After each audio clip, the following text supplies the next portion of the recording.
ஜோதிடம் டாக்ஸ் நேயர்களுக்கு வணக்கம். நான் டாக்டர் தீபா லாலன். இன்னைக்கு நம்ம என்ன டாபிக் பத்தி டிஸ்கஸ் பண்ண போறோம் அப்படின்னா சனி வக்ர பயிற்சி பலன்கள் தாங்க பார்க்க போறோம்.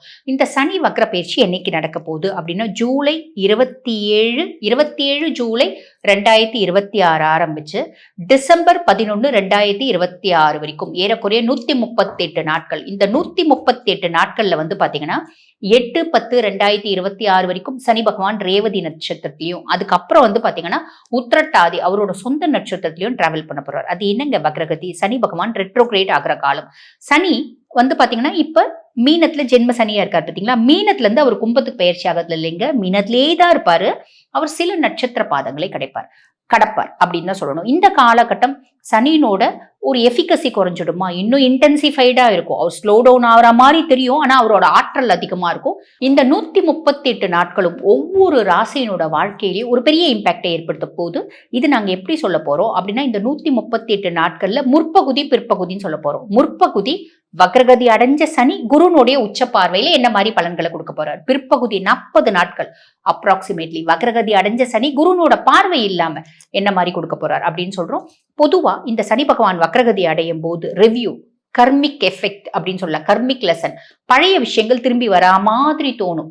நல்லது நடக்கும் அப்படின்னு நினைச்சிருந்தது மாறும். அதே மாதிரி இது நடக்காது அப்படின்னு நினைச்சிட்டு இருந்தது நடக்கும் அப்படின்னு நினைச்சிருந்தது நடக்காம போறதுக்கும் தாமதம் ஆகிறதுக்கும் வழியும் வாய்ப்பும் உண்டு.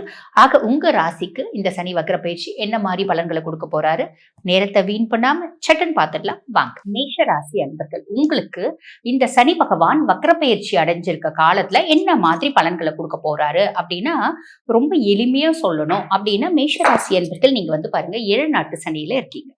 7 நாட்டு சனியில சனி பகவான் நிறைய விஷயத்த செஞ்ச. கையிருப்பு 10 ரூபாய் இருந்துச்சுங்க, 10,000 ரூபாய் இருந்துச்சுங்க, லட்சம் ரூபாய் இருந்துச்சுங்க, 10 லட்சம் ரூபாய் இருந்துச்சுங்க.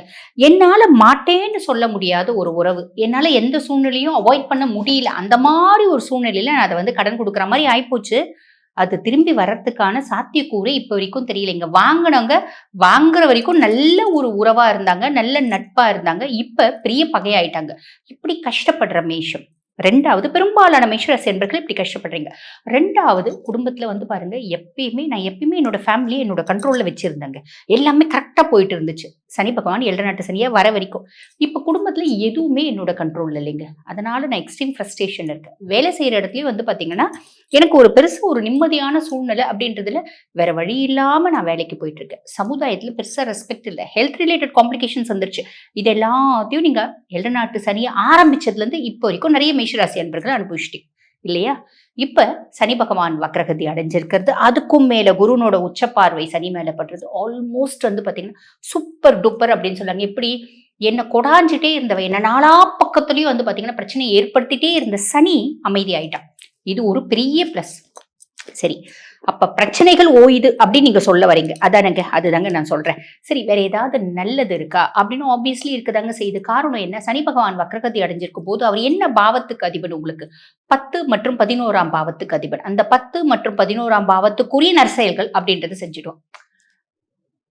தமிழ்ல தாங்க பேசுறீங்க, ஆனா பெருசா புரியல அப்படின்னா ரொம்ப எளிமையா சொல்லணும் அப்படின்னா, 10ஆம் பாவம் நம்ம தொழில் ஸ்தானம்.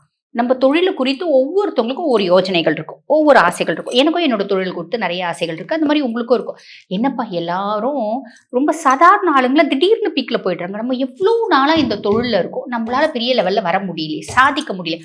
ஆனா ஐ டிசர்வ் இட். எனக்கு எல்லா திறமையும் இருக்கு, எல்லா புத்திசாலித்தனமும் இருக்கு, எல்லாம் வந்து பாத்தீங்கன்னா ஆக்கப்பூர்வமான சிந்தனைகளும் இருக்கு, டாக்டிக்ஸ் தெரியும், இந்த தொழில இருக்க நெளிவு சுழிவு எல்லாமே தெரியும், ஆனா என்னால பெருசா ஷைன் பண்ண முடியல அப்படின்னு ரொம்ப நாளா தொழில் குறித்து உங்களுக்கு பல ஏக்கங்கள் இருக்கு, ஆழ்மனது ஆசைகள் இருக்கு, ஆதங்கங்கள் இருக்கு அப்படின்னா, அந்த ஆதங்கம் எல்லாமே நிறைவேறிடுமா? கிடையாது. அது ஒரு சில ஆதங்கம் வந்து பாத்தீங்கன்னா, அதாவது ஒரு சில கனவு நினைவாக்கக்கூடிய காலகட்டம். தொழில்ல அப்படின்னு உங்களுக்குன்னு ஒரு பேர், உங்களுக்குன்னு ஒரு மரியாதை, உங்களுக்குன்னு ஒரு அந்தஸ்து, உங்களுக்குன்னு ஒரு புகழ் கிடைக்கும். தொழில் சார்ந்து பல யோஜனைகள் இருக்கு, பல ஆசைகள் இருக்குன்னா சில ஆசைகள் நிறைவேறும். ஒரு சிலருக்கு வந்து பாருங்க, நான் வந்து வெளிநாட்டுல போய் வேலை செய்யணும்னு ரொம்ப நாளா ஆசை, பல முறை ட்ரை பண்ணிட்டேன், அடப்போப்பா இது ஆகாது அப்படின்ற மாதிரி விட்டுட்டேன். இப்ப வெளிநாடு போறதுக்கான ஆப்பர்ச்சுனிட்டி வரும். ஒரு பெரிய கன்சர்ன்ல வேலை செய்யணும்னு ஆசை, ரொம்ப நாளா ஆசை, கிடைக்கிறதுக்கான வாய்ப்பே, அதாவது அந்த ஆசை நிறைவேறதுக்கான வாய்ப்பே இல்லை, மொத்தமா அந்த ஆசையை விட்டுட்டேன். இப்ப அந்த ஆசை நிறைவேறும். அந்த மாதிரி உங்களோட தொழில் குறித்து உங்களுக்கு நிறைய ஆசைகள் இருக்கு அப்படின்னா அதுல சில ஆசைகள் நிறைவேறும். அதே மாதிரிதான் உங்க லாபம் குறித்து நிறைய ஆசை இருக்கும். எல்லாரும் வந்து பாருங்க 10 ரூபாய்க்கு வேலை செய்யறாங்க, 1000 ரூபாய் சம்பாதிக்கிறாங்க, 10,000 ரூபாய் சம்பாதிக்கிறாங்க. நம்ம 1000 ரூபாய்க்கு வேலை செய்யறோம், 10 ரூபாய் சம்பாதிக்கிறோம். இந்த மாதிரி ஆசைகள் நிறைய எனக்கும் அப்பப்ப தோணும். புரியுதுங்களா? அப்ப அது ஒரு சில திசைகள். நம்ம சுய ஜாதகத்துல திசை என்ன திசை இருக்கு? சனி திசை இருக்கு அப்படின்னா, நீ 1000 ரூபாய்க்கு வேலை செஞ்சா சனி பகவான் வந்து பாத்தீங்கன்னா, ஒரு சிலருக்கு சனி கெட்டு போயிருந்தாருன்னா 100 ரூபாய் தான் கொடுப்பார். சனி நல்லா இருந்தாருன்னா அந்த ஒரு 980 ரூபாய் கொடுப்பார் அப்படின்னு வச்சுக்கோங்களேன். இல்ல 900 ரூபாய் கொடுப்பார். அந்த ஒரு சிலருக்கு 500 ரூபாய் தான் கொடுப்பார். என்ன நட்சத்திர சாரம் வாங்குறாரு, இப்படி பல விஷயம் இருக்கு. அப்ப சனி மொத்தமே கம்மியா கொடுப்பானா? கிடையாது. என்ன பாவத்துல சுய ஜாதகத்துல இருக்கா அப்படி. அப்ப நம்ம யோசிப்போம், ஐயோ அப்ப சனி தசையில நம்ம செஞ்ச வேலை மொத்தம் வேஸ்டா போயிடுமா? நோ நோ நோ, அனுபவமா நிக்கும். வாழ்க்கைக்கான பேஸ்மெண்டா அது நிக்கும். புரியுதுங்களா? சோ கவலைப்படாதீங்க. சனி தசையில நீங்க என்ன செஞ்சாலும் அது திரும்பி வந்துடும். இப்ப சுய ஜாதகத்துல சனி தசையா இருந்தா அந்த மாதிரி. புரியுதுங்க? ஒரு எக்ஸாம்பிளுக்கு சொல்றேன்.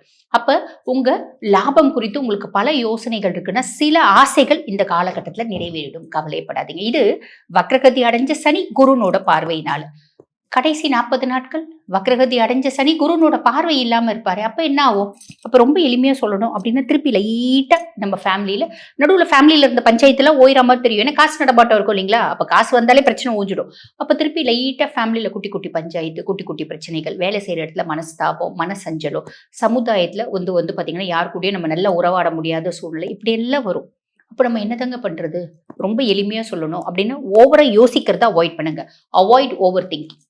மற்றபடி இந்த சனி வக்ர பயிற்சி காலம் நிறைய நல்லதும் நடக்க காத்திருக்குங்க. வாழ்த்துக்கள். இப்ப நான் சொன்னது வந்து பாத்தீங்கன்னா உங்க ராசிக்கான பொதுவான கோச்சார சனி வக்ர பயிற்சி பலன்கள்.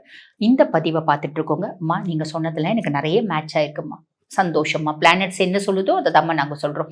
எங்க சுய ஜாதகத்தை நாங்க ஒரு முறை முழுசும் தெளிவா அனலைஸ் பண்ணிக்கணுமா அப்படின்னு விருப்பப்பட்டாலும், அம்மா எங்க குடும்பத்துல ஏகப்பட்ட பிரச்சனை இருக்குமா, முன்னாடி பின்னாடி எல்லா பக்கமும் பிரச்சனையாவே இருக்கு. இது 1 வருஷம் 2 வருஷமாவா, எத்தனை வருஷமா இந்த பிரச்சனையோடவே வாழறது, முடியலம்மா எங்களால. வயசு இருக்கும்போது சமாளிச்சோம், இப்ப வயசும் இல்ல, சமாளிக்க முடியலம்மா. இந்த பிரச்சனைகள்லாம் எப்பமா ஓயோ அப்படின்னு தெரிஞ்சுக்கணும் அப்படின்னு விருப்பப்பட்டாலும் தெரிஞ்சுக்கிறதுக்கு வழி இருக்கா? இருக்குமா. உங்க சுய ஜாதகத்தை பார்த்தா தெரிஞ்சுக்க முடியும். தெரிஞ்சுக்கணும்னு ஆசைப்பட்டாலும், அம்மா என் பிள்ளையினால கடுமையான மன உளைச்சலுக்கு ஆளாயிருக்கேன் நான். பையன் ஒன்னும் சொல் பேச்சு கேட்க மாட்டேன்றான். எங்க குடும்பத்துக்கு தேவராத ஒரு பிள்ளைய லவ் பண்ணிட்டு அவளைதான் கல்யாணம் பண்ணிப்பேன் அப்படின்னு சொல்றான். பொருத்தமும் போய் பார்த்தோம். பார்க்கும்போதே பொண்ணு ஒத்து வரலம்மா எங்களுக்கு. நாங்க காசு பணம் வசதி அந்தஸ்து ஜாதி மதம் எல்லாம் பார்க்கல. ஆனா பொண்ணு ஒத்து வரல. பொண்ணை பார்த்தாலே எங்களுக்கு வந்து ஒத்து வரும் தோணலம்மா. கேட்க மாட்டேங்கிறம்மா. என்ன பண்றதுன்னு தெரியலம்மா. இதுக்கு வேற வழியும் வாய்ப்பும் இருக்கா? அந்த பையன் அந்த பொண்ணை தான் கல்யாணம் பண்ணிப்பானா, இல்ல நாங்க பாக்குற பொண்ணை கல்யாணம் பண்ணிப்பானா இப்படின்னு தெரிஞ்சுக்கணும். அப்படின்னாலும் அம்மா நாங்க ரொம்ப கௌரவமான குடும்பம். இப்ப கௌரவமான குடும்பத்துலதான் நிறைய பிள்ளைங்க வந்து பாத்தீங்கன்னா தப்பு தண்டா பழகுதுங்க, தப்பு தண்டா பண்ணுதுங்க, தப்பானவங்க கிட்ட பழகுதுங்க அப்படின்னு சொல்லலாம். என் பொண்ணு தேவையில்லாத சம்பந்தமே இல்லாத ஒரு பையன் கூட பழகி அந்த பையனை தான் கல்யாணம் பண்ணிப்பேன் அப்படின்னு கல்யாணம் பண்ணிக்கினா கூட பரவாயில்லம்மா. இன்னமும் லிவ் இருந்து ரிலேஷன்ஷிப் இருந்து டேட்டிங் இருந்து என் பொண்ணுக்கு எப்பமா திருந்தோம். நான் சொல்ற பையனை கல்யாணம் பண்ணிக்குமா, நல்ல கௌரவமா என்னை வாழ விடுமா. பையன் தேவையில்லாத சில வஸ்துக்களுக்கு ஆளாயிட்டான், போதை வஸ்துக்கள் இதெல்லாம் ஆளாயிட்டான், அவன் மாறுவானா? இந்த மாதிரி பல கேள்விகள் ஒவ்வொரு குடும்பத்திலயும் இருக்கதான் செய்யுது. அதுக்கு மேல ரொம்ப எளிமையா சொல்லணும் அப்படின்னா, சிலர் வந்து சிம்பிளான விஷயம் கேட்பாங்க. வீடு கட்டணும்னு ஆசைப்படுறோம்மா, பல முறை வீடுக்கு அட்வான்ஸ் கொடுத்துட்டேன், வீடு கட்ட முடியல, எங்களுக்கு பூமி யோகம் இருக்கா இல்லையா, வீட்டுல தங்கமே நிக்க மாட்டேங்குதுமா, தங்கமே சேர மாட்டேங்குது, நாலா பக்கமும் கடன் இருக்கு, கடன்ல இருந்து வெளியே வந்துருமா. இப்படி பல கேள்விகளுக்கு தீர்வு உங்க சுய ஜாதகங்க. சுய ஜாதகத்தை பார்த்தா எந்த பிரச்சனை எப்ப தீரும், இந்த பிரச்சனை அப்படின்றது இன்னும் 10 வருஷம் தொடருமா, 5 வருஷம் தொடருமா, இன்னும் 5 மாசத்துல முடிவடைஞ்சிடுமா, இல்ல இப்பயே முடிவடைஞ்சிடுமா, இப்படி பல விஷயங்கள் தெரியும். ஆக என்கிட்ட உங்க ஜாதகத்தை பார்க்கணும் அப்படின்னு விருப்பப்பட்டீங்க அப்படின்னா, நான் பேசிட்டு இருக்கும் போது என்னோட வாட்ஸ்அப் நம்பர் கொடுத்துருப்பாங்கம்மா. அந்த வாட்ஸ்அப் நம்பருக்கு கால் பண்ணி அப்பாயின்மெண்ட் ஃபிக்ஸ் பண்ணி உங்களுடைய எந்த குறைகளா இருந்தாலும் உங்க ஜாதகத்தை அனலைஸ் பண்ணி ரொம்ப தெளிவா தெரிஞ்சுக்க முடியும். தேங்க்யூ.